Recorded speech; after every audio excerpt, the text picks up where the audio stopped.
another challenge forum in Westminster Hall in London. Such a pleasure to be here. I'm Sunny and this is Eric, and we'll be co-hosting this conference for the next 2 days together. Now let me briefly introduce you to Eric, because we can be incredibly fortunate to have him here with us. He's a great expert at blockchain technology and fintech, and in many ways he has helped shape Britain into the leading fintech hub it is today. Be this as a fintech entrepreneur, be this as the creator of the largest fintech hub in Europe, level 39 down at Canary Wharf, yes? I'm not done yet. Be this as the first CEO of the UK government's Tech City initiative, or in his current role as the CEO and creator of the Centre for Digital Revolution and as chairman of the blockchain startup Keybox. So ladies and gentlemen, Eric. Thank you very much, Sunny. Actually, I first met Sunny about 3 years ago when she was working for some of Switzerland's top politicians and some of the top CEOs in the Digital Switzerland initiative. Actually, it started off as Digital Zurich, but they wanted it for the whole of the country, so it's now become Digital Switzerland. Literally, they are trying to transform the whole country to digital. It's sort of like a bold move. But she makes me feel like an underachiever. She's gone on to found 3 companies, those by Forbes under 30 of one of their top under 30 list, and also she is a TV star. She co-hosted a TV show, The Startup Challenge, which aired on 2 of Switzerland's biggest private TV stations. Sunny. Oh, thank you. No, you know, the funny thing is, we met 3 years ago, and I remember we shared a stage like this in Zurich, and back in the day, you told me about 2 of your daughters had got married, and you linked that to cryptocurrency, which I thought was an interesting anecdote. Yeah, that was interesting. I mean, I think a few of the people have heard that I was very fortunate to have paid for 2 of my daughter's weddings with my Bitcoin profits. By the way, it caused me another problem. I had to figure out how to pay tax on those Bitcoin profits. But my 3rd daughter got married just a couple of weeks ago. And did you deplete some of your crypto investments, or how's that going with Honestly, Sunny, I think she thinks I don't love her so much. But the markets, it's just the markets, it's not really anything else. So how did the party go then? It went very well. Thank goodness the younger generation don't insist that the father pays for everything these days. True, true. So talking of memorable moments, and not just personal memorable moments, but maybe let's take a minute to just remember this moment and today and put that into perspective, because it's really extraordinary. Why do I say that? I don't know if you're aware, but this building, Westminster Hall, was the oldest building on the British parliamentary estate. It was built in the year 1097. What does that mean? It's been around for over 900 years. That means that this place where you're sitting right now, this stage, it has seen the dark medieval ages. It has seen the first industrial revolution, when steam power and manufacturing out of Britain transformed all of Europe and onto North America. This place has seen the second industrial revolution, when electrification once again changed the face of this world. This very place then went on to witness the First World War, the Second World War, and the Cold War, and then saw the Third Industrial Revolution. In the 1980s, the computerization laid the very infrastructure that has made our industry come to exist today. And now here we are, amidst of the 4th Industrial Revolution, unleashing the power of blockchain onto the world for the betterment of the economy, for the betterment of the environment, and for the betterment of humanity as a whole. And I have no doubt that one day we're going to look back to this day today, and someone else will be standing on the stage, I'll be old and wrinkly, And someone else will be standing in some decades on the stage and will be talking about the fifth industrial revolution and how that once again will change everything that you know. And they will reference and look back on today as the first day in history when the blockchain industry took over the historic epicenter of British power, Westminster Hall. I would love to think, Sunny, that our impact is going to be as profound as you think. But anyway, I'm very happy that we're here. So, I think it just wanting to put that into perspective and being aware that we are really going to shape, in many ways, things that are going to come. And all of the speakers that will join us for the next 2 days will have a role in it, and all the connections that will be made over the next 2 days will be a part of what one day will become history. So, with that, talking of how do we in the current day and age record history, which is probably not in a book, but more in a tweet. Some information on the Wi-Fi then would be helpful, Eric. Do you Yes, want to know anything there? I was looking for the Wi-Fi networks. I have a couple that I've seen. It's capital letters CHW-guests. And I've checked it. I am connected, so it does work. So let us know. But if you have any problems, then please ask the people at reception. And then for Twitter, as I mentioned, the Twitter handle for talking about this conference would be @ForumChallenge. And if you want to hashtag it, it's #CCForum. Thank you. Now, this is the important bit. Days like this, in these beautiful locations, don't exist without the support of our amazing sponsors. I'd like us to thank them all, especially Almond, EL Group International, eToro, Hi, Hyperblock, Villar, Redwood City Ventures, SmartInc, and Swisscom Blockchain. Please put your hands together and thank our wonderful sponsors.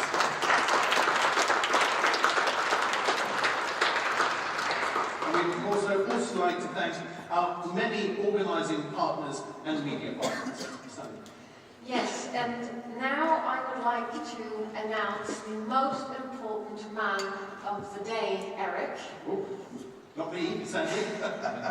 But actually, I would like to introduce the organiser. Everyone has their own Max Studenikov story, the organiser of this conference. But introducing him, the force of nature behind this conference, is a real privilege. He's a serial entrepreneur, but that doesn't really do justice to him, who's been starting businesses and following his passions to connect people and businesses for over 20 years. His latest passion is restoring a classic medieval castle in France. Speaks around 7 languages, but his love of chess helps us figure out where the next moves are coming from. Please welcome the creator of CC Forum, Max.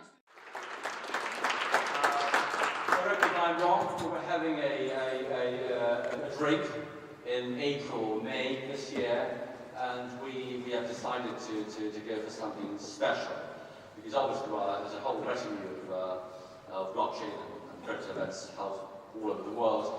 But it was thanks to Vinay, and it was through the cooperation with him, as well as with the other chap I'm going to mention in a moment, Johan Gebs, who's the founder of Crypto Valley of Switzerland, that this concept actually has emerged.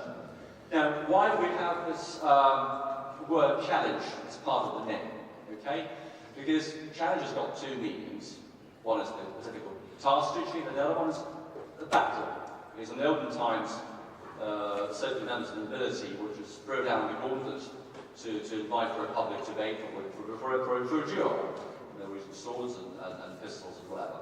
We certainly are not going to go that far with that, but it is really central to the understanding of what we've been trying to achieve. Few spaces have been more controversial than blockchain and crypto. You get all sorts of stances on this, ranging from complete ban by the likes of India, for example, with regards to their CEO in China, to the working out of the nitty-gritty in a very simplistic way of the regulatory framework, like the likes of Malta or Liechtenstein do. And it's highly important to emphasize this, really, because Crypto Challenge Forum is meant to greet people with sometimes polar opposite opinions as to all sorts of issues with regards to regulation of crypto, blockchain, with regards to many others. So people are welcome to speak here, not who are pro-crypto blockchain, but who are also against it, and you will hear some of them. So that's why the idea of the debate, duo, the public debate, where opponents will be facing each other and sorting out the big issues of the blockchain and crypto space. I would just like to again thank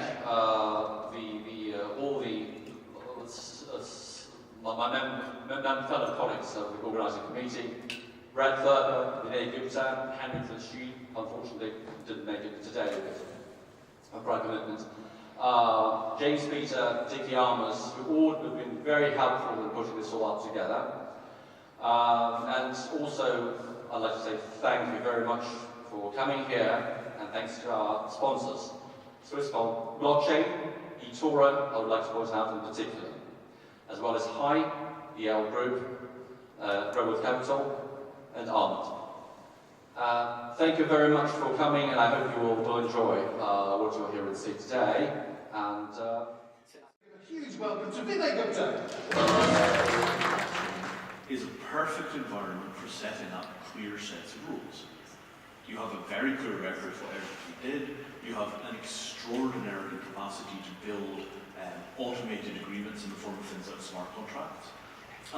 That system enables us to set up an objective framework for people that want to cooperate in a situation where they might otherwise compete. You write down the sets of agreements which cause a set of competitors to step into this new relationship with each other.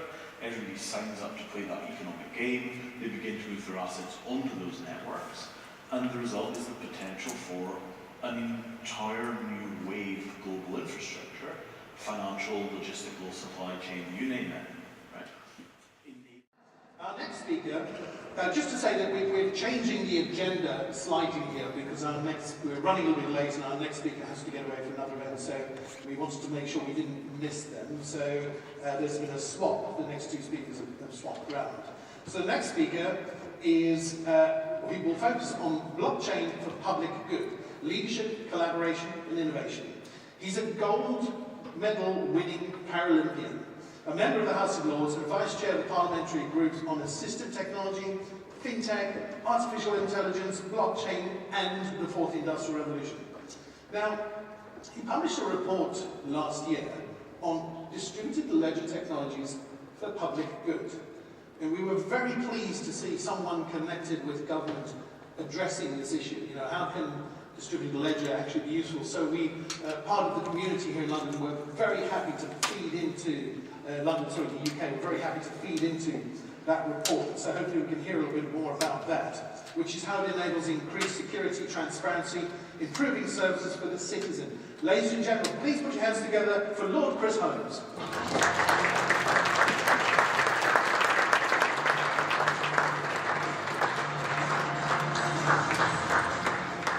And this is Amy and Lottie, and I'll let you guess which one's which. Somewhat harsh. Oh, I'm not saying you two. Good afternoon, and it's great to be here. Indeed, this is Lottie. I thought everybody was bringing their dog. What's not to love about golden Labradors, though? What's funny about that? Good. So I think we've heard an extraordinary high level of presentations this morning. In honesty, I've been to a number of conferences over the years on this subject around the world, and the presentations and the conversation we've heard so far has been absolutely stellar. So firstly, massive congratulations to Max and the team for putting this show on. I've heard a lot about Max over the previous months, and what's probably most extraordinary is that his family were in Russia when the French Revolution took place, were in France when the Russian Revolution took place.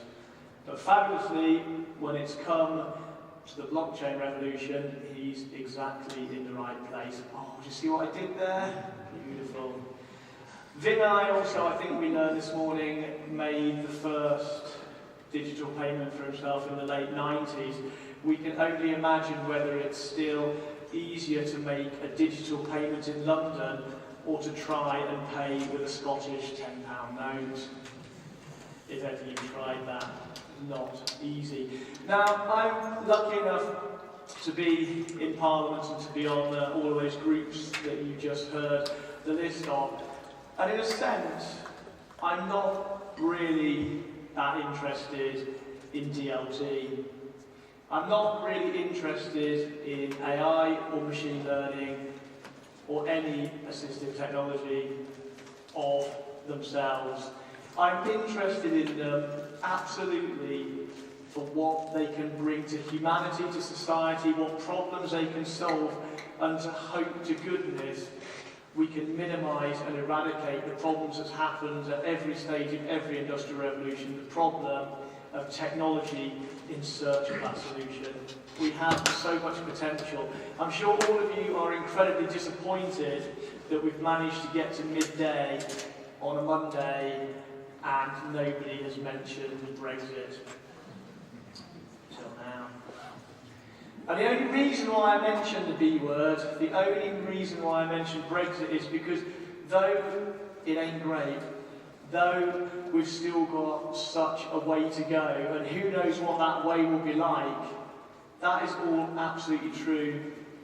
But by comparator to all of the opportunities from 4IR, not least blockchain, if we get it even partially right, never mind fully optimised, the possibilities from 4IR will make Brexit but a moment, but a speck. Horrible in that moment, but a speck which would be What can we do? My name is Adrian Hasler, and I'm the Prime Minister of the Principality of Liechtenstein. Unfortunately, I am unable to be present in person today because of a scheduling conflict. But I can assure you that you are in good hands with Thomas Dünzer, who is our top blockchain expert. Even though I can't be here in person today, I would still like to address a few words to you. I am absolutely certain that we can offer you excellent opportunities in Liechtenstein. Our strengths are agility and efficiency. This is of considerable value in business areas such as yours, where time to market can determine success or failure. The basis for these strengths is an open ear for the needs of business and the will to actively shape the future. Our most recent proof of these abilities should be of interest to you in particular. While blockchain and related technologies are the subject of political discussions everywhere, we in Liechtenstein are a crucial step further along. More than a month ago, we submitted the finished draft of our Blockchain Act for consultation. This means that next year we will be one of the first countries in the world to create clarity for everyone involved in this flourishing area. When we drafted this law, it was important to us not to create obstacles, but rather to provide a sustainable framework for the available opportunities, offering long-term security for both suppliers and clients. In this context, I would also like to mention the regulatory lab of the Liechtenstein Financial Market Authority. In contrast to the approach taken by other financial market supervisory authorities, which pass judgment on completed projects, this team of experts supports entrepreneurs during the setup process regarding regulation. I am sure there are many innovative spirits among you here today who appreciate the value of this support. You know how much energy this saves, that you can invest in your actual business, and how many rounds of approval this helps avoid. We in Liechtenstein see ourselves as facilitators, and so the only question that remains is, what can we do for you? If you are looking for a location for your innovative crypto business model, then you should take a look at the possibilities in Liechtenstein. I would like to cordially invite you to talk to us about your visions and needs, perhaps already today at this conference with Thomas Dünser, and in the near future with our Financial Market Authority, the Office of Economic Affairs, or one of the many other bodies that are just waiting to shape the future with you. You see, we are ready and looking forward to you, and until we are able to welcome you to Liechtenstein, I wish you some inspiring moments in the meantime at Crypto. First question, does anybody know Liechtenstein? Okay, not bad, yeah. Every blockchain company can attest to one part that still needs to fall properly into place in many parts of this world is regulation. So, will regulation let progress happen is one of the key questions. Or is regulation lagging behind? And what are some of the front runners thinking to do? This is going to be at the core of our next panel. Our panelists are Thomas Dünser, Senior Consultant to the Prime Minister of Liechtenstein. He's responsible for innovation and digitization topics within the Ministry of Finance and was the project leader for the Blockchain Act. Also from Liechtenstein, I'd like to welcome Thomas Negele, attorney and managing partner at Negele Attorneys at Law. He also contributed and worked on the Blockchain Act. He'll be joined by Iqbal Gandham, UK Managing Director of the social trading network eToro, and finally, Bob McDowell, member of the Board of Directors at PCG Entertainment. The panel will be moderated by Eric van der Kleij, so ladies and gentlemen, please give them a warm welcome. Tell us what you're thinking about, worried about, excited about. Sure, my name is Iqbal Gandham, I'm the Managing Director of eToro. I'm also the Chair of the UK Crypto Association, and we're lobbying government for regulation here in the UK. eToro is a multi-asset platform.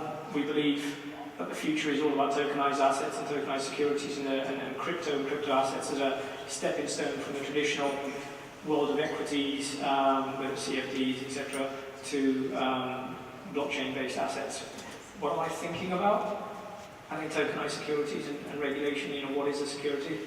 And also what's a stable coin? Where do you go to ask somebody that, do I have a stable coin? Where do you go and say, do I have a security before you launch something? So I think clarity on regulation. Or is it a myth? At the moment we have about 10 projects with the FMA about stablecoins. And indeed it's quite a big problem to fix them in a regulatory environment. It's good because some people are talking about e-money license, the European e-money license, but this law is not written for blockchain. So there's some practical problems implementing stablecoins in this regulatory framework we have right now in the European Union. But we are we're trying to find a way to solve that. I think you get your Liechtenstein might consider Liechtenstein Swiss franc as a stablecoin. That would be interesting. Ooh, I think get that one right.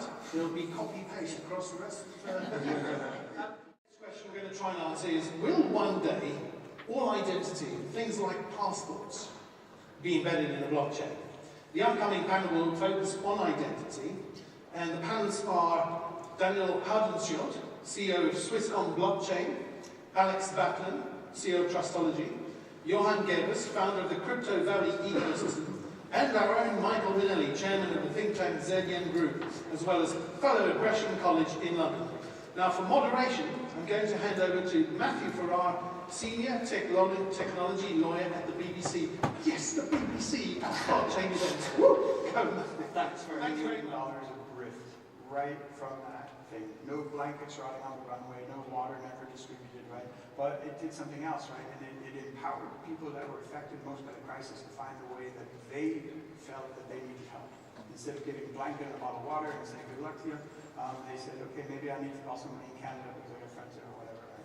So that shows you the power of actually the distribution. Now, the other thing is that I think within identity, right, it creates a stickiness.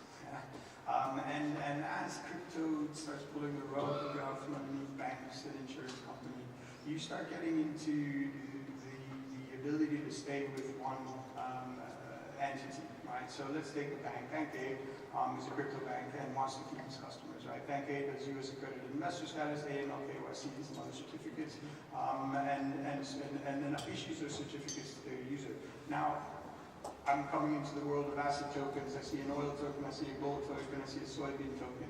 I'm not going to go shopping around for another bank and do all that stuff I did with the first bank, right? I'm just going to selectively disclose my certificates that I'm going to stick with this one bank, right?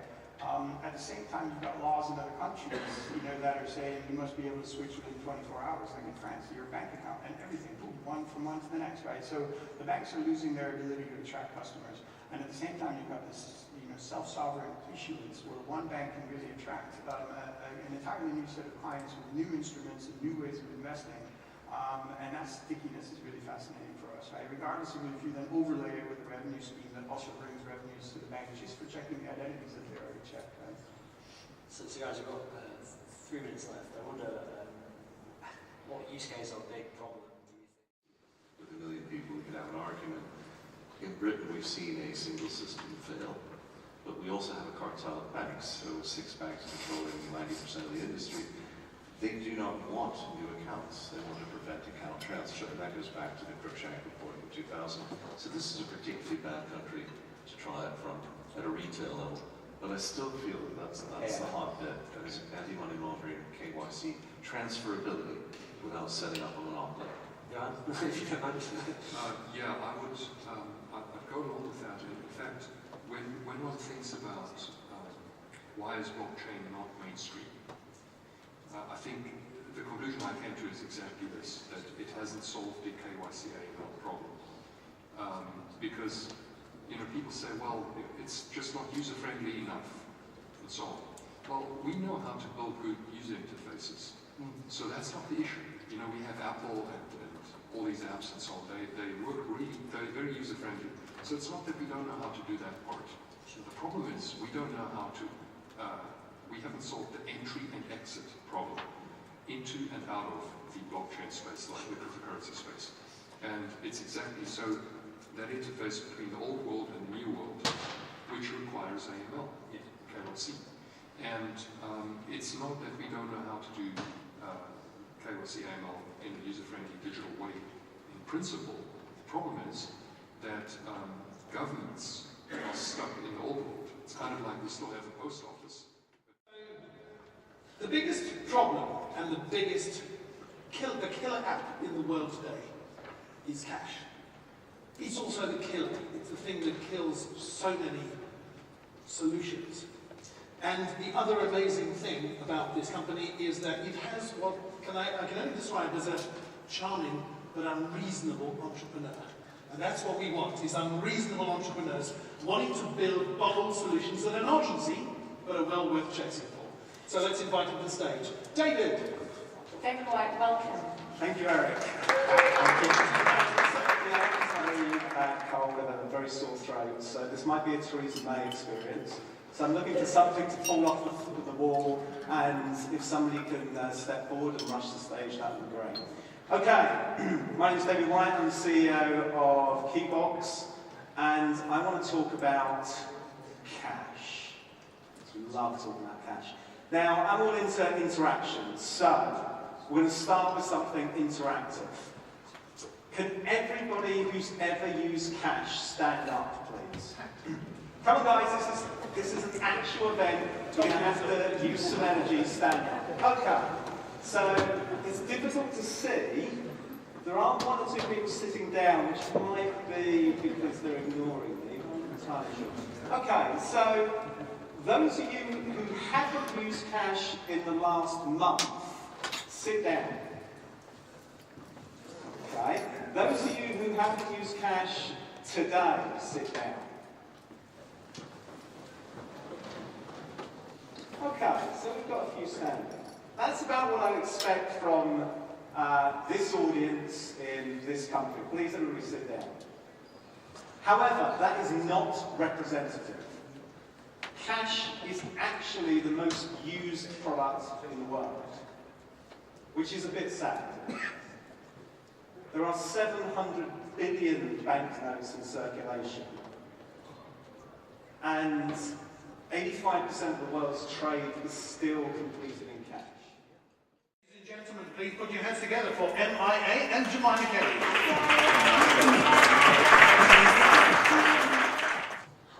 Hello everyone. So this is exciting.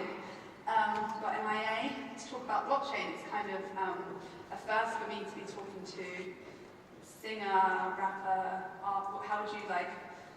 How should we talk about you? You're an artist. You're many things. Just it would have helped to screen the trailer because that explains a lot. And yes, I don't have to say it all.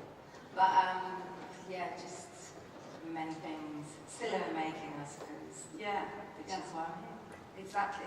So yeah, I guess the first obvious question is like, how did you kind of come across blockchain? How are you here? Like we were just talking about, like in the panel. I was invited by Vinay, who I'd like to thank for inviting me. Vinay Gupta. Yes. And just as an artist, I've just released this documentary, which was made by a friend, and it's a bit of an interesting situation because we won the Sundance in January. We won Sundance, but it just hit the cinemas now in October, and it's taken quite long for that process. And so that got me into thinking about, new platforms to distribute on, because we felt that going through normal avenues like Netflix or putting it on iTunes is good. You're at this point where, but on one hand, he's coming from the fintech space. On the other hand, Eric's also been working with banks since ages, so I think he's the perfect moderator for this, and handing it over right here. Thank you. Just a couple of things I wanted to say first beforehand. Firstly, Julian is kindly joining us, although he works for Barclays. Please remember, these are his own views. We said we're going to explain that because they don't necessarily represent the view of his employer, and it's fantastic that he's here and willing to do that. I'm just quickly going to say a few things about them. So, Nick advises Family Office, right? Family Office, crypto advisor, founder of the 21 Million TV series, finder of Chainstarter, you heard about that, and advisor, crypto accelerator fund, writer, author in Cointelegraph, board advisor, Humanic as well, Humanic Bank, Intel, Fetchcoin, it lists is endless. But Julian is from the entrepreneur group and a product owner in the innovation team at Barclays. And that's a huge responsibility when you think about it. So I'm going to invite them out. We're going to say a few words each, and then we're going to start with Julian. Would Julius please join us on stage? Please give him a big welcome. Thank you. So my premise is very simple. I'm not keen on banks. I don't like central banks. Fractional reserve banking is broken. Money, in terms of fiat money, will go to zero. It's not a good store of value. Banks abuse the public. They sell us products we don't need. They sell us a lie. They are the puppets of government. And they are Satan's helper. Nick,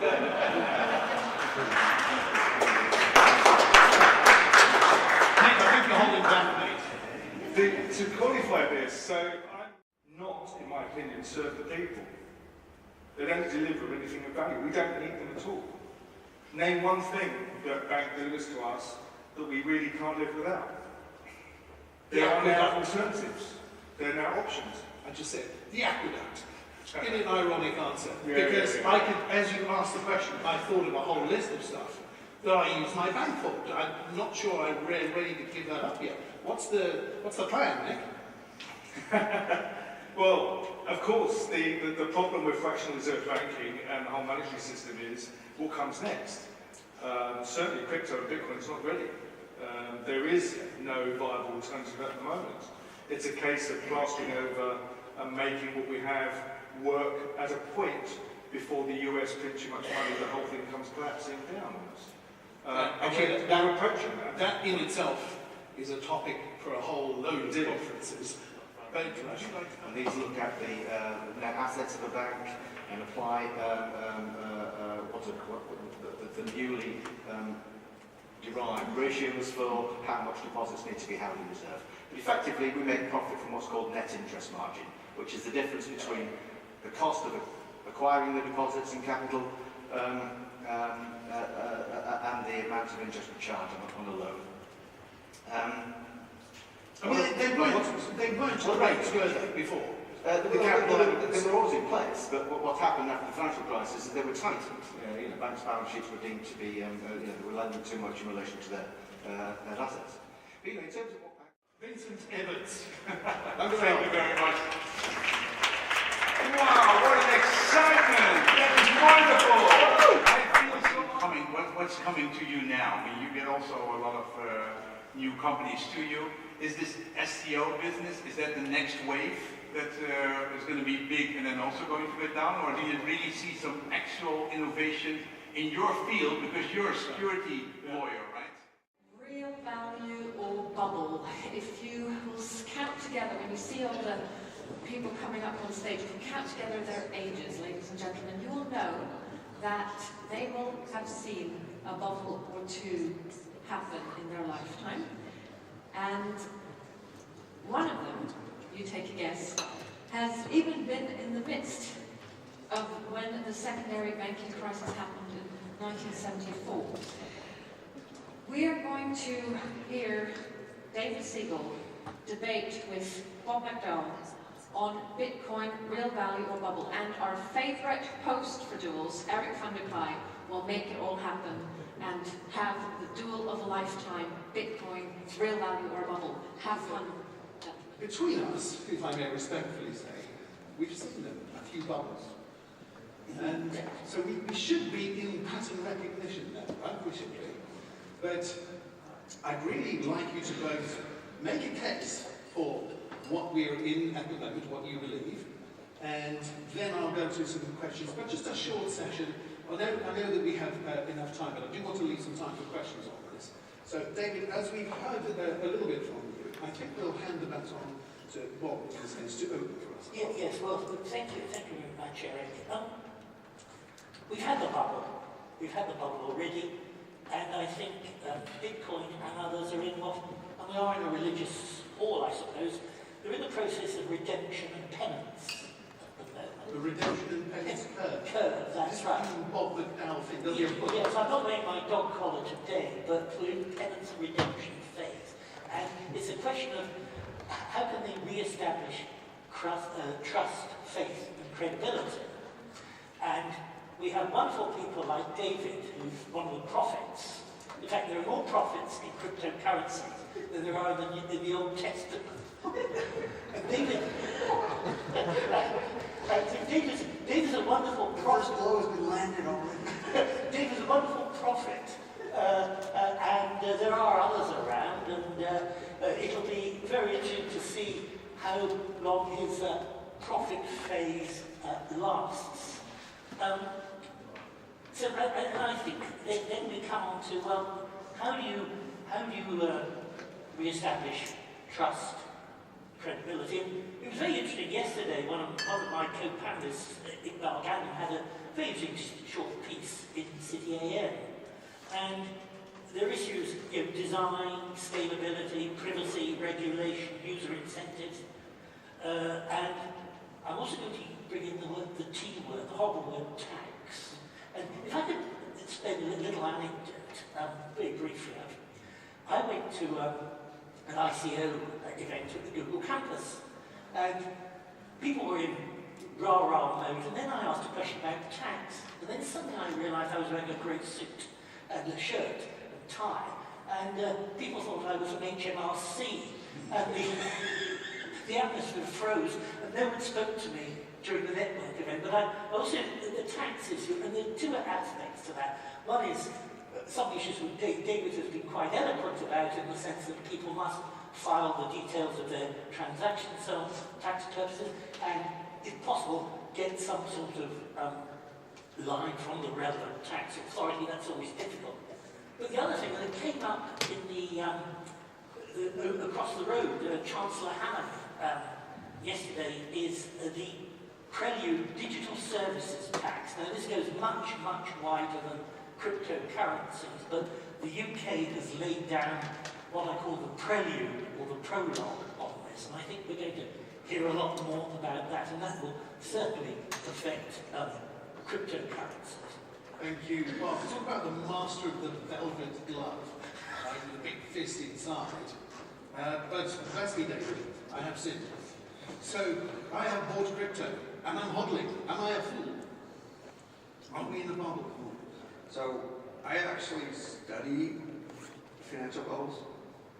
I read books and books and books on financial bubbles, and I study bubbles pretty seriously.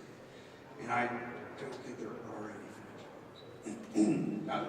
No, not at all. There are no financial bubbles. So, and it depends what you mean. But bubbles where it's like overconfidence and people, you know, and then it just pops. And one way to understand that, I mean, first of all, the tulip bubble that everyone uses as an example in 1526, 27 in Holland never actually happened. It's a myth. It's a myth. It kind of happened on paper, but those trades were never settled. There are several books on this, and it's fascinating, but very detailed, and the details matter. So that wasn't a bubble. Most things that we call bubbles aren't actually bubbles. If I could go back and buy tech stocks, all tech stocks in 1997, before the bubble, you know, I would have done very well. If I could go back to the top, the peak of the real estate bubble in 2007, the peak. If I could only buy real estate now at that price, I would do it with both hands, right? So should I hold? Well, look, if you looked at the Great Depression in 1929, it popped.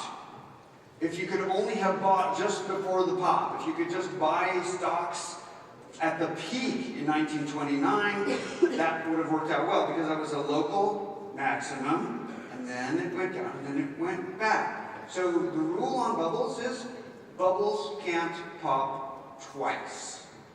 Does that make sense? If it pops twice, it probably wasn't a bubble. Now, if you look at the graph of Bitcoin price, how many times has it popped? 3 or 4 times already. We've already seen, you know, confidence, oh, correction, confidence, correction, confidence, correction. Now, you're telling me it has no chance to go up there? I'm not guaranteeing anything. I'm just saying it's already popped 3 times. So, what makes that a bubble? Wow. Okay. So the investing thesis I just heard was everything you heard about buying the dips. Buy at the peak. There are no bubbles. What crypto does bring is, of course, it is a volatile investment. It does bring enough potency. It's a high octane enough investment that you don't need leverage within most portfolios for it to meaningfully move the needle.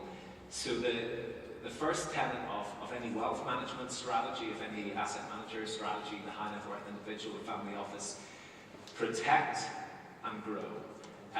Clearly now there is increased focus on volatility given the changing dynamics of the macroeconomic background.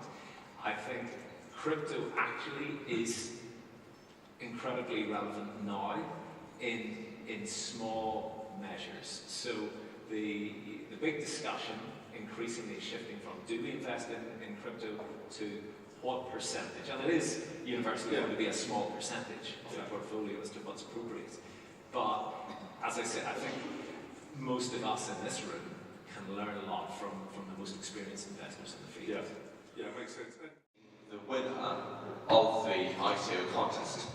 We've been watching very carefully and listening to 8 wonderful ICO pitches, okay, and collectively we have reached a conclusion, and I welcome the opportunity of passing on the mic to the man who will be committing the £100,000 dollars to the winner, and you'll be quite pleased to announce who he is.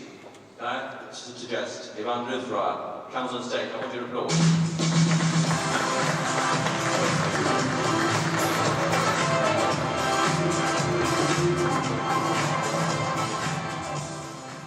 I would like to start by saying thanks to Max for hosting such a great event here. Without it, this would have never been possible.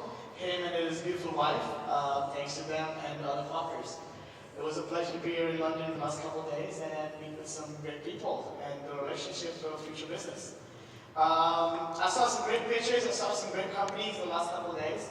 Some really interesting companies trying to work on things I feel for myself, problems I see. Influent, for example, was a good idea. Being an influencer myself, I realized the problems I try to solve. Silver gold coin was also an interesting project. I see a need for projects like that to come into crypto markets so that we can get so much increased combined market cap. End of the day, I look for companies with big ideas, and better than that, I look for companies with big ideas who are already making money. One of the companies that came out to me was Biddins. Please, congratulations, you're the winner. Wow.